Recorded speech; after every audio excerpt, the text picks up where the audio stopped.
বিসমিল্লাহির রহমানির রহিম। আসসালামু আলাইকুম ওয়া রাহমাতুল্লাহ।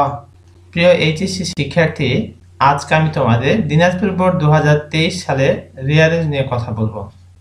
আর এটি আমি তোমাদের গল্পের মাধ্যমে প্রথমে বাংলা অর্থ বলে দেব, এরপরে আমি তোমাদের এটিকে সাজিয়ে দেব। তো চলো আমরা প্রথমে গল্পটি শুনে নিই।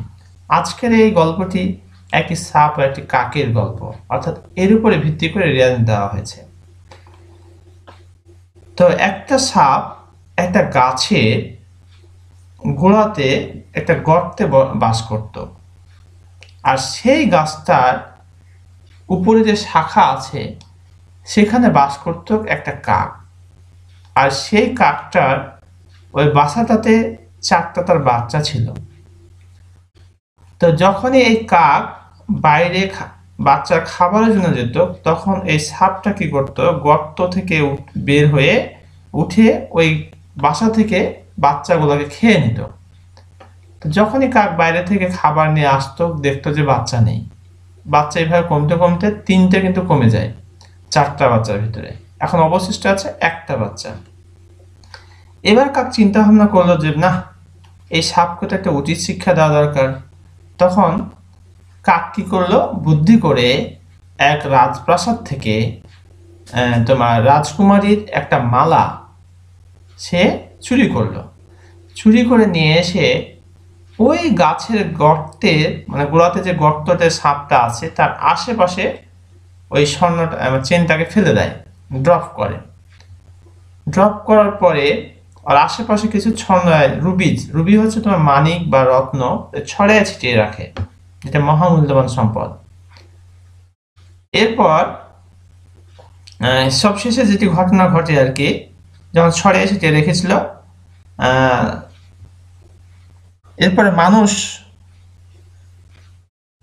সেই স্বর্ণটা অর্থাৎ মালাটা খোঁজার জন্য আসবে।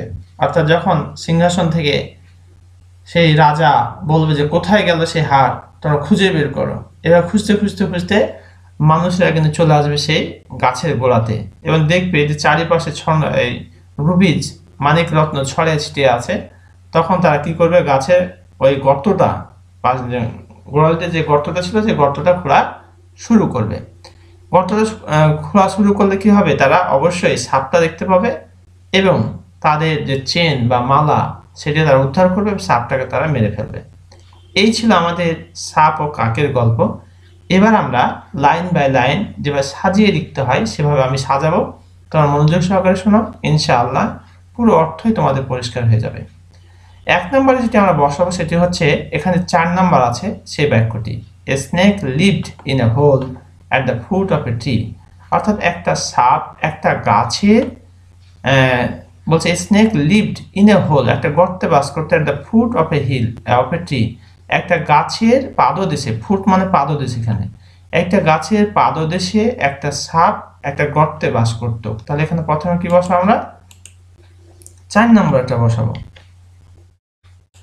এরপর 2 নম্বর আমরা বসাবো 6 নম্বর, high up on its branches of the nest of a crow. High up on its branches, branch হচ্ছে শাখা, অর্থাৎ যে ডালপালা আছে সেগুলোকে বলা হয় ব্রাঞ্চ। ওই গাছটার যে শাখা প্রশাখা আছে সেখানে একটা কাকের বাসা ছিল। নেস্ট হচ্ছে পাখির বাসা, একটা কাকের বাসা ছিল। তাহলে এখানে আমরা 5 নম্বর বসাবো, 6 নম্বর বসাই দেব। 3 নম্বর আমরা বসাবো 9 নম্বর, the crow had 4 young chicks in its nest. কাকটির ছিল 4টা অল্প বয়সী বাচ্চা। চিক মানে হচ্ছে বাচ্চা, পাখির যে বাচ্চা তাকে বলা হয় chick. The crow had 4 young chicks in its nest, ওই বাসাটাতে কাকটা 4টা অল্প বয়সী বাচ্চা ছিল। এখানে আমরা বসাবো 9 নম্বর। 4 নম্বর আমরা বসাবো এখানে 10 নম্বর, whenever the crow would leave the nest to bring food for its chicks, the snake would climb up and eat one. যখনই কাকটা বাইরে যেত বা বাসা থেকে খাবারের খোঁজে, for its chicks, এটা পাখির বাচ্চার জন্য, the snake would climb up and eat one. যখনই যেত তখনই কি করতো, ওই সাপটা গর্ত থেকে বের হয়ে এসে গাছে উঠে সে ওই বাচ্চা খেয়ে ফেলতো একটা একটা করে। এখানে আমরা বসাবো 4 নম্বরে 10 নম্বর। এবার 5 নম্বরে বসাবো আমরা 7 নম্বর। ইন দিস ওয়ে, এভাবে the snake at up 3 of the chicks, 4টা যে বাচ্চা ছিল তার মধ্যে 3টাই এভাবে করে খেয়ে ফেললো। এখানে বসাবো আমরা 7 নম্বর। 6 নম্বর আমরা বসাবো 2 নম্বর। দ্য ক্রো অ্যাট লাস্ট, অবশেষে কাকটি, of a plan to get rid of its enemy. The crow at last thought of a plan, একটা পরিকল্পনা চিন্তা করলো, to get rid of its enemy, ইহা শত্রু থেকে বাঁচার জন্য একটা পরিকল্পনা চিন্তা করলো। এখানে আমরা বসাবো 2 নম্বর। 7 নম্বর আমরা বসাবো 3 নম্বর। It stole an expensive necklace of the princess from the royal palace. রাজকীয় প্রাসাদ থেকে রাজকুমারীর হার, একটা দামি হার চুরি করলো কে? এই কাকটা। and dropped it, এটাকে ফেলে দিল, into the snake's hole, অর্থাৎ যেটা সাপের গর্ত রয়েছে সেখানে ফেলে দিল, after scattering a few rubies here and there, here and there যত্রতত্র বা যেখানে সেখানে। তো এই যেটা গর্ত রয়েছে, গর্তের চারপাশে few rubies বলতে এখানে মানিক বা রত্নকে বলা হয় রুবিজ। কয়েকটা মানিক রত্ন কি করে?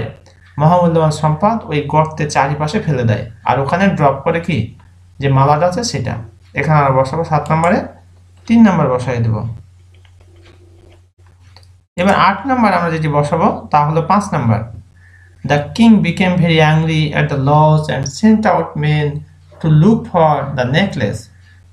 এই দৃশ্য দেখে কি হলো? The king became very angry, রাজা বেশ রেগে গেল, at the loss, এটা হারানোর ফলে, and sent out men, মানুষদেরকে পাঠালেন, to look for the necklace, অর্থাৎ হার মালাটা খোঁজার জন্য মানুষদেরকে পাঠিয়ে দিলেন। এখানে বসাবো আমরা 5 নম্বর। 9 নম্বর আমরা বসাবো 8 নম্বর। ইন কোর্স অফ টাইম, সময় অতিবাহিত হওয়ার সাথে সাথে, দে নোটিসড, তারা লক্ষ্য করলো, the scattered rubies near the hole, ওই যে গর্ত রয়েছে গর্তের পাশে কি হলো? স্ক্যাটার্ড রুবিজ, অর্থাৎ ছড়িয়ে ছিটিয়ে রয়েছে যে মানিক রত্ন, সেটা তারা লক্ষ্য করলো। এখানে আমরা বসাই দেবো 8 নম্বর। সবশেষে আমরা যেটি বসাবো 10 নম্বরে সেটা হচ্ছে 1 নম্বর। দে ডাগ দ্য হোল, তারা গর্তটা খুঁড়লো, কিল দ্য স্নেক, সাপটিকে মারলো, অ্যান্ড টুক দ্য নেকলেস, এবং নেকলেস মানে হার বা মালাটিকে তারা নিল বা উদ্ধার করলো আর কি। সবশেষে আমরা 1 নম্বর বসাবো। এই ছিল আমাদের দিনাজপুর বোর্ড 2023 সালের রিয়ারেঞ্জ। আমি আশা করছি তোমরা এটি বুঝতে পেরেছো। এরপরও যদি তোমাদের কোথাও কোনো ঘাটতি হয় বুঝতে, তাহলে কমেন্ট করে জানিয়ে দাও। ইনশাআল্লাহ এটা বেস্ট ইউর কমেন্ট রিপ্লাই। আর ভিডিওটি কেমন হলো তা কমেন্ট সেকশনে কমেন্ট করে জানিয়ে দাও। আর তোমরা কোন ধরনের ভিডিও পেতে চাও সেটিও কমেন্ট সেকশনে জানিয়ে দাও। ইনশাআল্লাহ I will provide it. Thank you very much for watching this video. আসসালামু আলাইকুম ওয়া রাহমাতুল্লাহ।